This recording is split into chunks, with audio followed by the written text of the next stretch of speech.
हैं, हर खाली ट्रेन सच में खाली नहीं होती। कुछ ट्रेनों में वो सवार होती हैं जिनका हिसाब इस दुनिया में नहीं होता। ये कहानी एक गांव की है। गांव का नाम है रतलाम। ठंड का महीना था। रातें लंबी और सन्नाटे से भरी रहती थी। इसी गांव के एक कोने में एक छोटा सा कच्चा घर था। उसी घर में रहता था एक साधारण सा जोड़ा, रमेश और सीमा। अजी आज मैं बहुत खुश हूँ। आखिरकार आप मान ही गए। आपको छुट्टी मिल ही गई ताकि हम माँ को लेकर आए गाँव से। अरे सीमा, क्या बात करती हो? मैंने तो पहले ही तुम्हें कहा था, जैसे ही मुझे छुट्टी मिलेगी सबसे पहले यही काम करेंगे, माँ को गांव से लाने का। चलो अब जल्द से जल्द तैयार हो जाओ, सारी तैयारी कर लो। हम जल्द से जल्द रेलवे स्टेशन जाते हैं और ट्रेन पकड़ते हैं। तैयारी तैयारी तो सारी हो चुकी है। बस अब गाँव जाने की बारी है और माँ को यहाँ लाने की बारी है। सब कुछ तैयार है। अरे तो जल्द से जल्द चलो सीमा। अगर ये ट्रेन छूट गई तो दूसरी ट्रेन पकड़ने में काफी दिक्कत हो जाएगी। अगले ही पल दोनों रेलवे स्टेशन आ चुके अरे थे। अब क्या करेंगे? अपनी ट्रेन तो छूट गई और ठंड इतनी है कि पूरे स्टेशन पे कोई दूर दूर तक नहीं दिखाई दे रहा। अरे हाँ सीमा, तुम सही बोल रही हो, अपनी ट्रेन तो छूट गई। चलो मैं दूसरी ट्रेन की टिकट्स लेकर आता हूँ और पूछ के आता हूँ दूसरी ट्रेन कब है।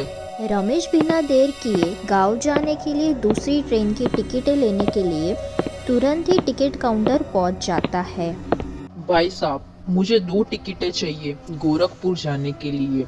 हमारी ट्रेन छूट चुकी है। अगली जो भी ट्रेन है उसकी हमें 2 टिकटें दे दीजिए। अगली एक ट्रेन तो है पर वो ठीक 11:11 की है। पर मैं आपसे निवेदन करता हूँ कि आप वो ट्रेन में ना जाए तो ही अच्छा होगा। अरे भाई साहब, मेरा जाना जरूरी है। और आप ऐसा क्यों कह रहे हैं कि वो ट्रेन में हम ना जाए तो ही अच्छा होगा? मैं मना इसलिए कर रहा हूँ क्योंकि वो ट्रेन में एक चुड़ैल आती है जो भेलपूरी बेचती है और सबको मार डालती है, इसलिए आप मत जाओ। हा हा हा। अरे क्या भेलपूरी वाली चुड़ैल? ऐसा भी भला आज के जमाने में होता है? अरे तुम मुझे टिकट दे दो, मैं चला जाता हूँ। रमेश चुड़ैल की बात सुनकर नज़रअंदाज कर देता है और दूसरी ट्रेन जो 11:11 की होती है उसकी 2 टिकट लेकर वहाँ से चले जाता है। अजी ये स्टेशन देखो, कितना खाली खाली सा लग रहा है। सिर्फ अपने दोनों ही हैं जो अभी ये 11:11 वाली ट्रेन लेंगे और मुसाफिरी करेंगे। अरे जाने दो सीमा, 2 टिकटें मिल गई है। अब जल्द से जल्द गाँव जाते हैं और माँ को अपने पास लेकर आते हैं। थोड़ी ही देर में ट्रेन आ जाती है और दोनों ट्रेन में बैठ जाते हैं। अजी देखो, सिर्फ हम दोनों ही हैं पूरी ट्रेन में। पूरी ट्रेन खाली लग रही है मेरे को। अरे सीमा, क्या बात कर रही हो? ट्रेन तो खाली हो नहीं सकती भला। आखिर ट्रेन को चला भी तो रहा है ना कोई। अरे हाँ, बिल्कुल सही बात है आपकी। ट्रेन को तो भी कोई चला ही रहा होगा। और जल्दी जल्दी में मैं खाना लाना भी भूल गई। देखते हैं कुछ आए तो खा लेंगे। अरे क्या सीमा, सारी तैयारी की और खाना ही नहीं लिया। अब इतनी रात को खाना कहाँ से लाएंगे? चलो देखते हैं। काफ़ी देर इंतज़ार करने के बाद दोनों जन परेशान होकर वहीं सो जाते हैं। भेलपूरी ले लो, भेलपूरी कुरकुरी इतनी कि दांत भी ताली बजाए। आलू एक्स्ट्रा, प्याज फ्री और हाँ, डर बिल्कुल नहीं। भैया एक प्लेट खाओगे तो दूसरी प्लेट एक्स्ट्रा मांगोगे। बोलो बना दूँ आपके लिए भेलपूरी? अरे बहन जी, इतनी रात को भेलपूरी कौन खाता है? जाओ यहाँ से, हमें सोने दो। हम बहुत नींद में हैं, नहीं खानी आपकी भेलपूरी। अरे बहन जी, क्यों ऐसा कर रहे हो? एक बार खा के तो देखो मेरे हाथ की भेलपूरी। सपना के हाथों में जादू है, बस चख लो एक बार। अरे बहन जी, कितनी बार हम कहे आपको नहीं खानी है आपकी भेलपूरी, वो भी इस वक्त रात के 12 बजे। बोला कौन ही आपकी भेलपूरी खाता होगा तो पता नहीं। मैंने बोला ना तुम लोगों को, एक बार मेरी भेलपूरी खा लो, कोई भी मुझे मना नहीं करता। फिर तुम में क्यों मेरी बात समझ नहीं आ रही है? ठीक है, तुम अभी इतना कह ही रही हो तो 1 प्लेट भेलपूरी दे दो। भूख तो लगी है वैसे भी हमको। खा लेंगे आपकी भेलपूरी। सपना चुड़ैल बिना देर किए एक भेलपूरी की प्लेट बना देती है और वो तुरंत ही रमेश और सीमा के आगे रख देती है। तभी अचानक रमेश की नज़र नीचे जाती है। वो देखता है कि चुड़ैल के पैर नीचे ज़मीन पर नहीं है, वो ऊपर हवा में है। अगले ही पल रमेश अपना फ़ोन निकालता है और फ्लैशलाइट से देखता है जो भेलपूरी बनाई है उसमें खून है और वो भेलपूरी खून से बनी गई है। अरे सीमा, ये भेलपूरी खून से बनी गई है और अपने सामने एक चुड़ैल खड़ी है। जल्दी यहाँ से भागो। खून वाली भेलपूरी देखकर रमेश और सीमा वहाँ से भागने लगते हैं। सीमा तो वहाँ से चली जाती है पर चुड़ैल रमेश को पकड़ लेती है। कहाँ भाग रहे हो तुम लोग? पूरी ट्रेन खाली है और ये ट्रेन कहीं रुकने भी नहीं वाली।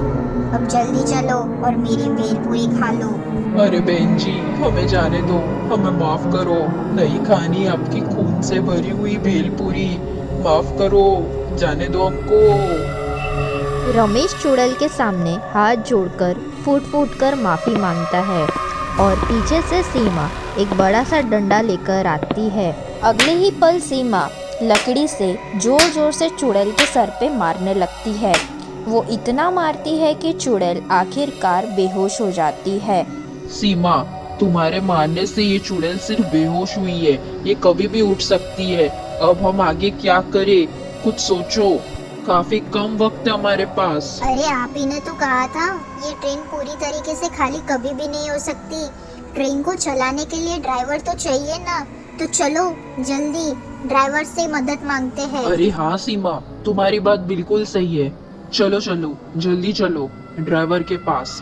अरे अरे, कौन हो तुम लोग और यहाँ अचानक अंदर कैसे आ गए? क्या चाहिए तुम दोनों को? क्या हुआ, बताओ जल्दी। साहब, हमारी मदद कीजिए। एक चुड़ैल है, वो हमारे पीछे पड़ी है। कहती है भेलपूरी खाओ और वो भेलपूरी में खून है। हम जैसे तैसे उसे बेहोश करके आपके पास आए हैं। वो चुड़ैल हमें मार डालेगी अगर हमने उसकी भेलपूरी नहीं खाई। अब आप ही हमारी मदद कर सकते हैं। अरे वो चुड़ैल, वो सपना है। उसकी जान भेलपूरी में बसी हुई है। कुछ साल पहले। भेलपूरी ले लो भेलपूरी, कुरकुरी इतनी कि दांत भी ताली बजाए। साहब, भेलपूरी लोगे? बहुत स्वादिष्ट है भेलपूरी। अरे जा यहाँ से, नहीं खानी तेरी भेलपूरी। यहाँ आ मत, पहले ही हम लोग का दिमाग बहुत खराब है। चल निकल यहाँ से। अरे साहब, एक प्लेट ले लो ना। ट्रेन बहुत खाली जा रही है, आज बिल्कुल बोनी नहीं हुई। एक प्लेट में क्या हो जाएगा, चक्के तो देखो। सपना तुरंत ही एक प्लेट भेलपूरी का तैयार करके उन दोनों को दे देती है। ले ली ना तेरी भेलपूरी, चल निकल अब यहाँ से। हाँ साहब, जाती हूँ, पर मेरे पैसे तो दे दो। पैसे वैसे कुछ नहीं मिलेंगे। हमने नहीं कहा था तुझे भेलपूरी देने के लिए, तू खुद ही जबरदस्ती कर रही थी। चल अब निकल यहाँ से। साहब, ये गलत कर रहे हो आप। आपने अगर मेरे पैसे नहीं दिए तो मैं पुलिस स्टेशन जाऊंगी, वहाँ जाके आपकी शिकायत करूंगी। ऐसा मत करो। अरे भाई, बिल्कुल सही किया तुमने। पुलिस स्टेशन जाने की धमकी दे रही थी, वो भी अपने को। अच्छा किया इसको चालू ट्रेन से ही बाहर फेंक दिया, और नहीं तो क्या, मुझे धमकी दे रही थी, वो भी पुलिस की। फेंक दिया मैंने बाहर चालू ट्रेन से। अब ऊपर जाके बेचे अपनी भेलपूरी। और अब अगर हमें वो चुड़ैल से अपना पीछा छुड़ाना है तो हमें उसकी भेलपूरी के साथ कुछ करना होगा। अब जल्दी सोचो और चलो यहाँ से।